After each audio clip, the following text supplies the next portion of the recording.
ગુજરાતનો સૌથી મોટો બુટલેગર એટલે અશોક બિશ્નોઈ અને અશોક બિશ્નોઈ ઉપર અનેક ગુનાઓ પ્રોહિબિશન અંતર્ગતના ગુનાઓ દાખલ છે અને તેને લઈને એસએમસીની ટીમ એને આસામ ખાતેથી ઝડપી અને ગાંધીનગર તરફ લઈ જઈ રહી હતી। તેવા સમયે અચાનક પોલીસ ઉપર હુમલો કરવાનો પ્રયાસ કર્યો અને તે બાદ પોલીસે સૌ બચાવમાં આરોપી અશોક બિશ્નોઈ ઉપર ફાયરિંગ કરતાં તેને પગના ભાગે ગોળી વાગી હતી।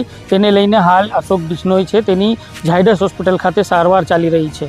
અશોક બિશ્નોઈ આગળ પણ તેના ઉપર ગુજરાતના અલગ અલગ જિલ્લાઓમાં ગુનાઓ દાખલ છે। તે ગુજરાતમાં મોટા પાયે દારૂ ઘુસાડવાનો ધંધો કરે છે અને તેને લઈને એસએમસીએ તેને બુટલેગર જાહેર કર્યો છે અને તેના ઉપર અમદાવાદ, અસલાલી, વડોદરા જેવા જે જિલ્લાઓ છે તેના ઉપર પોલીસ દ્વારા એસએમસીની ટીમ દ્વારા અલગ અલગ જે ગુનાઓ છે પ્રોહિબિશન અંતર્ગતના તે ગુનાઓ દાખલ કરવામાં આવેલા હતા।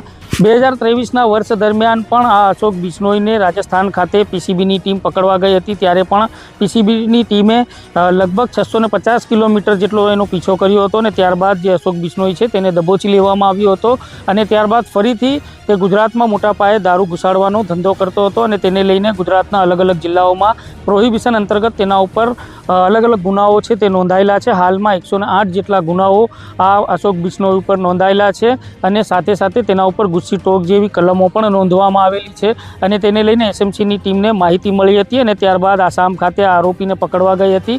આરોપીને પકડીને લઈને આસામ ખાતેથી ગાંધીનગર તરફ લઈ જઈ રહી હતી। તેવા સમયે રાજસ્થાન ક્રોસ કરી અને જ્યારે ગુજરાતમાં એસએમસીની ટીમે આરોપીને લઈને પ્રવેશ મેળવ્યો ત્યારે લીંબડી તાલુકો છે, લીંબડી તાલુકાના થાલા ગામ નજીક ચાલુ ગાડીમાં જે ડ્રાઈવરની સીટ બેલ્ટ છે તેના ઉપર સીટ બેલ્ટ વડે જે પોલીસ અધિકારી છે એસએમસીના તેમના ઉપર મારી નાખવાનો પ્રયાસ કર્યો હતો અને ત્યારબાદ પોલીસે તેમના સૌ બચાવમાં ફાયરિંગ કર્યું હતું અને ફાયરિંગ દરમિયાન અશોક બિશ્નોઈ છે આરોપી તેના પગના ભાગે ગોળી વાગી હતી અને તેને નજીકના હોસ્પિટલ ખાતે સારવાર અર્થે ખસેડવામાં આવ્યો હતો।